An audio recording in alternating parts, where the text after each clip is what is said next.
ایک بھائی جو کہ شادی شدہ ہے، جب ان کی اپنی بیوی کے ساتھ لڑائی ہوتی ہے تو اپنی بیوی کو ایک دفعہ بولتے ہیں کہ تمہیں طلاق، پھر راضی ہو جاتے ہیں، دوبارہ بولتے ہیں، پھر طلاق، اس طرح وہ بھائی مختلف اوقات، لعنت ہے جی ایسے بھائی کے اوپر، بیوی گئی اس کی 3 بار تے بول چکے ہیں، بار بار بولیں، کتنی بار بولیں گے؟ یہ تو اہل حدیث کے نزدیک بھی طلاق ہو چکی ہے، کیونکہ یہ تینوں الگ الگ مجالس میں ہو چکی ہے۔ تو یہ جو طلاق والا معاملہ ہے نا، انتہائی ناپسندیدہ چیز ہے۔ ابو داؤد میں حدیث ہے اللہ کو حلال چیزوں میں سب سے ناپسندیدہ طلاق ہے۔ کیوں؟ اس لیے کہ یہ پورے کا پورا اسلامی معاشرہ میاں بیوی کے بانڈ کے اوپر چل رہا ہے۔ طلاق کے بعد بچوں کا کیا بنے گا؟ معاشرے کے لیے ناسور ہوں گے۔ یہاں تو ستیلی مائیں بچوں کا مینٹل ماڈل بدل دیتی ہیں، اور جہاں طلاق ہو جائے وہاں آپ کیا ایکسپیکٹ کریں گے؟ یہ کیا ہوگا؟ اس وجہ سے اسلام نے تو اسے ناپسند کیا۔ سب سے بڑی چیز جس پہ طلاق ہو سکتی تھی وہ بے حیائی ہے، تو سورہ نساء میں آیا کہ اگر عورت بے حیائی کرے تو اسے اپنے بستر سے الگ کرو، پھر بھی نہ باز آئے تو اسے مارو، لیکن مارنا اتنا نہیں ہے کہ اس کا کوئی حلیہ بگاڑ دینا ہے، چہرے پہ نہیں مارنا، یعنی جس طرح چھوٹے بچے کو ڈانٹ ڈپٹ کی جاتی ہے۔ وہ تو بڑا اچھا موقع تھا کہ اللہ تعالیٰ کہتا کہ ڈائریکٹ طلاق دے دو، ایسی تیسی زنانی دی، تو آخری درجے تک اوائڈ کیا جاتا ہے۔ بخاری مسلم میں حدیث ہے کہ عورت ٹیڑھی پسلی سے پیدا ہوئی ہے، اسے سیدھا کرنے کی کوشش نہ کرو، توڑ بیٹھو گے اس سے نفع حاصل کرو، اور اسے توڑنا، اسے طلاق دینا ہے، توڑ بیٹھو گے۔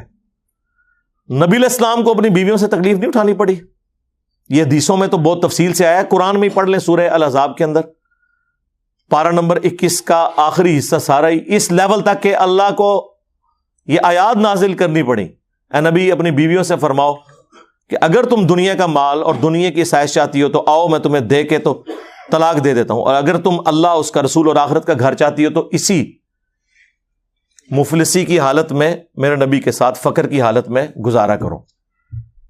تو یہ تو عورتوں سے تکلیف تو اٹھانی پڑتی ہے۔ بخاری مسلم میں حدیث ہے، نبی علیہ السلام نے فرمایا کہ عورت کی حالت ایسی ہے کہ پوری زندگی تم اس کے ساتھ حسن سلوک کرو، اور کبھی ایک دفعہ کوئی تکلیف اسے تم سے پہنچ جائے تو یہ کہتی ہے جب سے تیرے عقد میں آئی ہوں نا سکھ کا ایک دن نہیں میں نے دیکھا۔ یہ بخاری مسلم دونوں میں حدیث ہے، اور یقین کریں اس کا تجربہ بارہا ہم خود بھی کر چکے ہیں، اور جب تجربہ ہوتا ہے تو غصہ نہیں آتا، بس نکلتا ہے صدق رسول اللہ صلی اللہ علیہ وآلہ وسلم۔ آپ رسول اللہ کو یاد کیا کریں، حضور کی حدیث یاد کیا کریں، نبی علیہ السلام کو جو تکلیفیں اپنی بیویوں سے پہنچی انہیں یاد کیا کریں، تو آپ کو صبر آ جائے گا کہ میں تو شاہی کوئی نہیں۔ ہاں یہ ہر جگہ فٹ ہوتا ہے، میں تو شاہی، تسی بھی شاہ کوئی نہیں، ٹھیک ہے نا؟ کمپرومائز کریں۔ مسلم شریف میں حدیث ہے شیطان کا تخت پانیوں پہ لگا ہوا ہے، شام کے وقت سارے چیلے آ کے اسے رپورٹ کرتے ہیں، آج فلاں گناہ کرایا، فلاں سے چوری کروا دی، فلاں سے فلاں کام کروایا، خوش نہیں ہوتا۔ ایک چیلا آگے کہتا ہے آج میں نے میاں بیوی کے درمیان جدائی کروا دی ہے، تو شیطان اسے گلے لگا کے ملتا ہے اور کہتا ہے تو نے اصل کام کیا ہے۔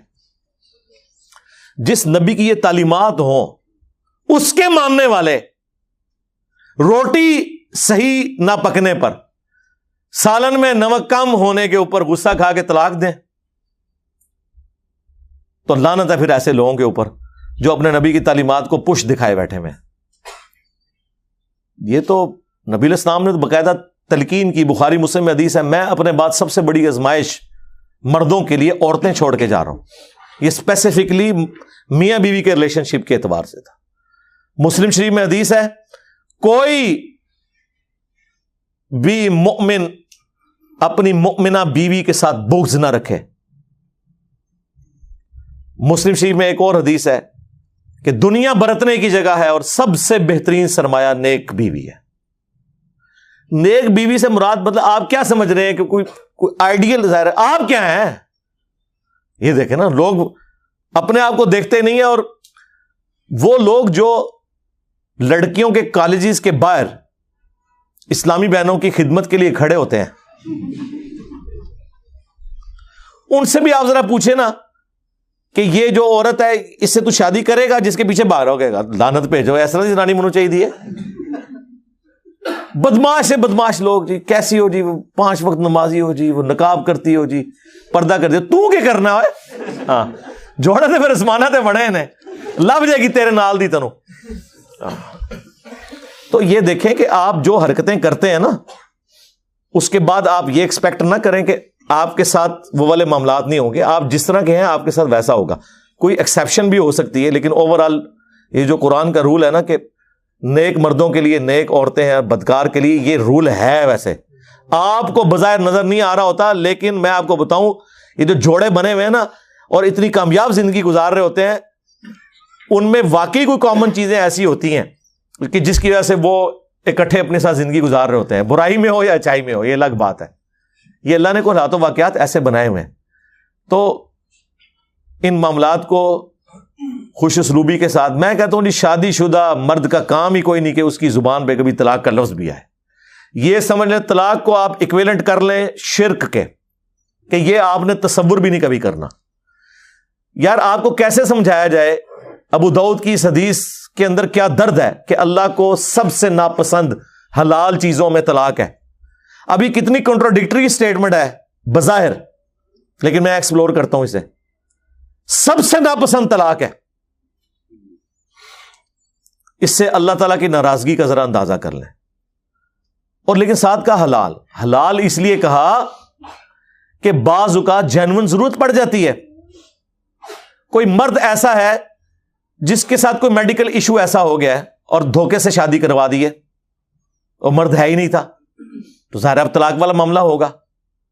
کوئی مرد اتنا فنیٹک ہے کہ اپنی عورت کو وہ اذیتیں دیتا ہے, تو اب اسے اپنی جان بخشی کے لیے یا تو جان بچا لے یا اپنا گھر بچا لے, مجبوراً طلاق لینی پڑتی ہے. حلال اسے اس لیے رکھا گیا ایز اے لاسٹ ریزارٹ, بعض اوقات طلاق کی ضرورت پڑ جاتی ہے, ورنہ تو عورتیں غلام ہوتی مردوں کی. اگر طلاق دینا جائز نہ ہوتا, یا طلاق لینا یا خلا لینا جائز نہ ہوتا, یہ تو غلام بنا کے رکھتے ہوئے جس کے ہاتھ بھی آ گئی تو آپ جس طرح جانور پالا ہوا ہے زنجیر کے ساتھ وہ اس کی غلامی رہے گی. تو یہ اللہ نے اجازت دی.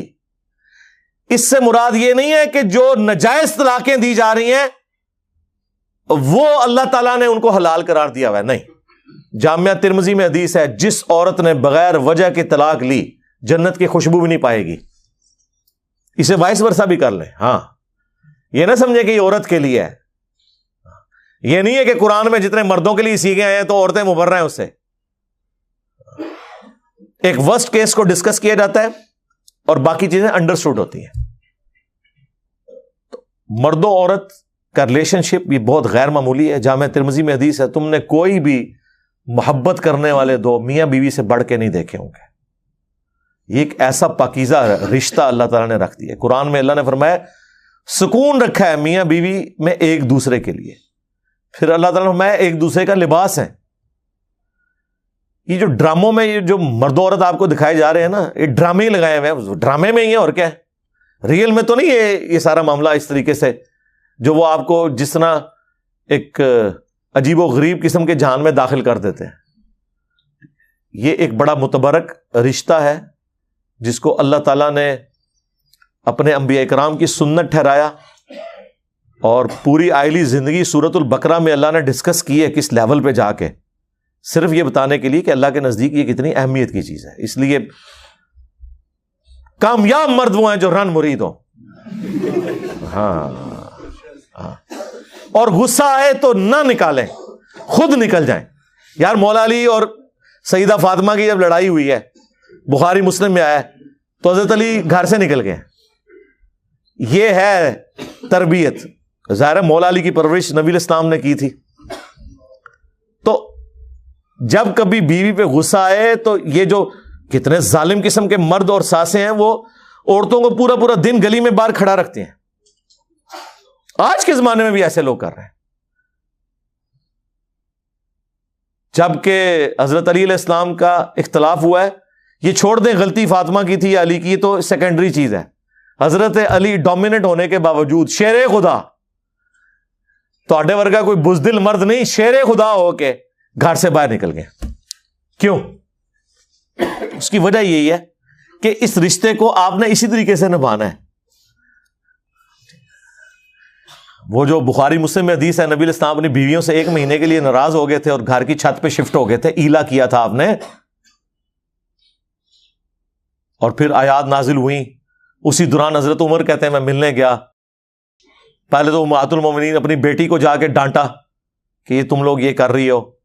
پھر حضور کے پاس آئے اور کہتے ہیں میں نے کوشش کی کہ بھئی حضور کو ہنسانے کی کوشش کروں, اور جب میں چھت پہ چڑھا تو ایک کونے میں چھوٹا سا مشکیزہ لٹکا ہوا ہے, ایک چٹائی پہ حضور لیٹے ہوئے ہیں, اوپر بھی چادر کوئی نہیں, صرف تہمت باندھی ہوئی ہے. آپ اٹھے ہیں, جسم پہ چٹائی کے نشان. حضرت عمر نے رونا شروع کر دیا, یا رسول اللہ کیسر و کس طرح دنیا کے مزے لوٹ رہے ہیں اور آپ اللہ کے پیغمبر ہو کے یہ آپ کی حالت ہے. آپ نے فرمایا لگتا ہے عمر ابھی بھی دنیا کی حقیقت تم پہ نہیں کھلی, کیا تم اس پہ راضی نہیں ہو کہ کیسر و کس طرح دنیا کے مزے لوٹیں اور ہم آخرت کی سعادت. پھر سرکار حضرت عمر کا قبلہ ایسا صحیح ہوا ہے کہ نہ حرام کھایا نہ کھانے دیا کسی کو. اس طرح سٹرکٹ مینجمنٹ انہوں نے رکھی ہے اپنے دور میں. جس نے یہ سارے منظر خود دیکھے ہوں اور اگر وہ واقعی جینون مومن ہو تو وہ اسی طریقے سے اپنے پیغمبر کو فالو کرے گا. پھر وہ بخاری مسلم کے الفاظ ہیں, کہتے ہیں میں نے اب سوچا میں حضور کو کوئی ایسی بات سناؤں کہ آپ کا موڈ آف ہے تو آپ ہنسیں. تو کہتے ہیں یا رسول اللہ دیکھیں جب ہم مکے میں تھے کس طرح ہماری بیویاں ہماری یعنی وہ کیا ہم کوئی غلام ہیں, ہاں کس طرح یہ ہماری اوبیڈینٹ ہوتی تھی.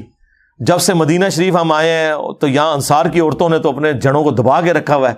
ان کو دیکھ کے ہماری بیویاں بھی دیکھیں کتنی شیر ہو گئی ہیں, اور ہم پہ یہ واقعی جی عرب کے لوگ وہ تو کسی مرد کی بات نہیں سنتے تھے, عورت ان کے سامنے بول جائے چسک جائے. ہوں بھی تسی دیکھ لو اڑے عربی نے کس طریقے سے اپنی عورتوں کو رکھا ہوا ہے انہوں نے, وہ ان کے اندر ایک مزاج ہے. یہ کوئی ان کے لیے تعریفی جملے نہیں ہیں, یہ ان کی عادت بتا رہا ہوں. لیکن اسلام نے کیسا انہیں مغلوب کیا کہ وہ اسلام کی وجہ سے پھر بیویوں کی ساری چیزوں کو ٹالریٹ کرتے تھے. تو کہتے ہیں جب میں نے یہ بات کی نا کہ یہ دیکھو ان کو دیکھے دیکھے ہماری عورتیں بھی شیر ہو گئی ہیں, تو حضور علیہ السلام مسکرائے, کہتے ہیں مجھے تھوڑا حوصلہ ہوا. پھر میں نے گپ شپ کرنی شروع کی اور یہ اس طریقے سے پھر خیر آیات بھی نازل ہوئی. 1 مہینے کے بعد نبی علیہ السلام نے جو ہے وہ آفر دی. یہ آیات نازل ہوئی سورہ احزاب کی, حضرت عائشہ حفصہ باقیوں کو, کہ دیکھو اللہ نے مجھے اجازت دے دی ہے, چاہے تو تم میرے عقد میں رہو اسی فقر کی زندگی میں, اور اگر دنیا کا مال چاہتی ہو تو ٹھیک ہے میں تمہیں طلاق دے دیتا ہوں. تو سب نے کہا کہ ہم اللہ اس کا رسول اور آخرت کا گھر چاہتی ہیں, ہم نبی علیہ السلام کے ساتھ کس طرح گزارا کریں گے. تو یہ نبی علیہ السلام کی جو اپنی آئلی زندگی ہے نا, یہ جب پتہ ہی نہیں ہوگی تو کس طرح عورتیں اوبیڈینٹ ہوں گی اور کس طرح مرد اپنے عورتوں کے ساتھ حسن اخلاق سے پیش آئیں گے. آپ کو تو یہ دکھایا گیا غصہ نکالنا ہے. بہادری یہ ہے کہ آپ اپنا غصہ کنٹرول کریں, اور سب سے بہترین حال یہ ہے کہ جب غصہ آئے گھر سے باہر نکل جائیں, اس جگہ کو چھوڑ دیں. اعوذ باللہ من الشیطان الرجیم پڑھیں جو بخاری مسلم میں آیا ہے. 2 بندے لڑ رہے تھے, آپ نے فرمایا میں ایک جملہ ایسا جانتا ہوں اگر یہ پڑھیں تو ابھی یہ سارا معاملہ ٹھنڈا ہو جائے گا, وہ اعوذ باللہ من الشیطان الرجیم, اور جگہ تو فوراً چھوڑیں جی, سیدھی سی بات ہے. ٹھیک ہے, دروازہ بے شک زور سے مار کے چلے جائیں, ٹھیک بات ہی تسی کرانا ہے, زنانی نو کچھ نہ کہو, ہاں بس